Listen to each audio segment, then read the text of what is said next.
The MVD Rewind Collection resurrects a video store classic, 1988's Mondo, New York. This is Harvey Keith's documentary about the New York City underground music, arts, performance scene in the late 80s. And this is something I saw on video. A friend of mine rented this when I was in college. This would have been the early 90s. So the film was only really a couple years old. I don't think it had been on video for very long at the time. And I watched it back then and I really didn't like it because I found for my taste, for my lifestyle, I found all of the performers to be really just about all the performers to be kind of grating and kind of pretentious. And it was kind of a slog to get through. And when this showed up at my doorstep now, I was like, oh, it'll be interesting to see this again, to see how I feel about it now, and to view this with 30-something years distance between my last viewing of it. And it was a very interesting view. So this was produced by the guy who gave us Night Flight, which was a huge influence on me when I was a kid in the 80s. Late nights on USA Network, Night Flight was the coolest thing. And he had said in some of the extras on here, he sort of brought some of the sensibility of Night Flight to this production. What is this, You Fool, You Fool? It is a documentary. It's 82 minutes, presented in 1:7:8 ratio, so it'll fill your HD TV screen. It looks and sounds great, and it's a cinema verite documentary, sort of, but also a lot of it is clearly staged for the camera. It is this young, early 20s woman, blonde-haired woman wearing jean jacket and jeans, walking through the streets of New York City, walking through the Lower East Side, and walking past and into various places where people are performing. She'll look through a hole in the wall and she'll see the goings-on in an S&M club, and she'll go into a basement and she'll see Annie Sprinkle and some other people doing this weird body painting performance art, or she'll walk into a club and see a band perform, or she'll go into Washington Square Park, I believe it is, and see street comedians performing. Now, there are a couple of faces that you might recognize. I think it's mostly dependent on being well-versed in this era and this style of art and performance. Rick Aviles, if I'm pronouncing that wrong, I apologize to the otherworldly spirit of Mr. Aviles. He is a guy who most people know as the angry ghost on the subway in the movie Ghost. I think he was in the subway. He's the angry bad guy ghost in the movie Ghost, but I always knew him as Mad Dog from Cannonball Run.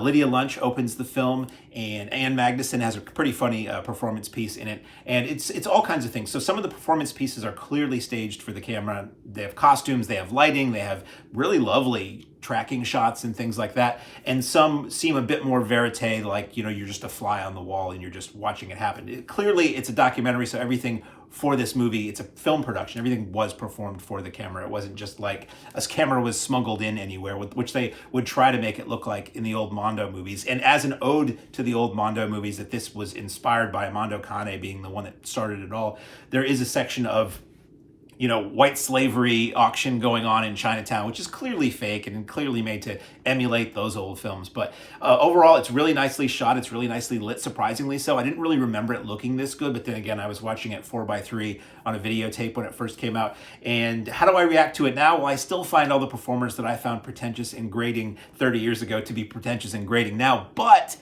with the 30-year distance, we're now looking at places that don't exist anymore, sometimes people that don't exist anymore, the fashion of the late 80s, the music styles of the late 80s, all of the architecture, the state of New York in the late 80s. So for that is this really cool, valuable time capsule. Even if it is sort of a performed for the camera documentary, these were all real performers doing what they really did at the time, and probably in some cases might be some of the only film footage of some of them. So it's a really interesting slice of that moment in time. Probably a lot more interesting to you if you're into this sort of performance. Some of it is just some of it you could probably find amusing, maybe unintentionally now, but some of it is just, for me, kind of hard to take, but that's just me. So let me see if my list here, you get, as I said, it's a girl walking through the streets, basements, clubs and theaters of New York City. You get street comedians, performance artists, cockfights, S&M clubs, transvestites, some staged Mondo stuff, and all kinds of entertainment. And it's a pretty brisk 82 minutes. It went by pretty quick, even if some of the sequences felt like, boy, this could wrap up any time now. So as I said, it looks great, and it comes with some extras. There is some animal stuff in this. There is a voodoo section of the film that deals with a chicken, and when I watched it, I said out loud, but that chicken's not making it to the end of the scene. And a guy who does some geeking with mice and maybe some other things. But if you see an animal in the film, all I'll say is maybe just look away. until you hear something else going on. This is comes with a bunch of trailers from MVD, including when I'm watching this, I'm like, wow, this would make a really good double feature with the MVD release of the movie DOA, which is a punk rock documentary. And they have a bunch of trailers like that on here, including DOA and Wild Style, that would make a pretty good evening of viewing if you're into that whole throwback to what was going on artistically in the streets of New York and some other places around the country at the time. The extras, I will show you what's on this package, but I'll tell you, there's a CD soundtrack included, which is cool. It was an album that I used to remember seeing all over the place when I was record hunting for many years after the film came out. And it's got some pretty memorable tunes. The final song in this film was the thing that I always remembered about this movie. And the opening lines to this song, "Why are you staring at me?" was something I've repeated in my head a million times since I saw this film. So love it or hate it, parts of this movie have always stuck with me. That's on the CD. That's worth getting. I would almost say it's worth getting this just to have the CD version of that song. There's an interview with Joel Coleman, who was the geek performance artist. I say geek in terms of technically Carney-wise what he was doing. And he tells stories of walking into bars in New York and with his explosive vest on. That's a 49-minute interview with that performer where he talks about what he did as a performer, his involvement in Mondo, New York, and then these interviews are all conducted by Stuart Shapiro, who was the producer of the film and the guy who created Night Flight. And the interviews go deeper than they normally would on an extra on these. They're all relatively long, and they get into the performer's philosophy of life and love and art and experience. So it's more than just saying, here's what I remember about making Mondo, New York. I believe in one case, one of the performers says they have no memory of making Mondo, New York. So there's a Joe Coleman interview that's 49 minutes. There's an interview with Joey Arias, who's the sort of transvestite performer who gets 2 songs in the film, including a cover of A Hard Day's Night that I was really surprised they were able to do and retain for, maybe music rights are more complicated if you're using the original recording than a cover, but that's in here. That's 50 minutes and goes way in depth. An interview with Shannon Laumeister, who is the girl who you see walking through all the scenes, sort of the connective tissue of the film. That's 36 minutes. And an interview with Stuart Shapiro, who's the producer of this film, and as I said, Night Flight, which is huge to me. When he said Night Flight, I was like, huh? Tell me more about Night Flight. And he does. He talks a lot about that. It's an interview that's sort of done in 2 sessions, and there's a little repetition between the 2 sessions, but that's 27 minutes.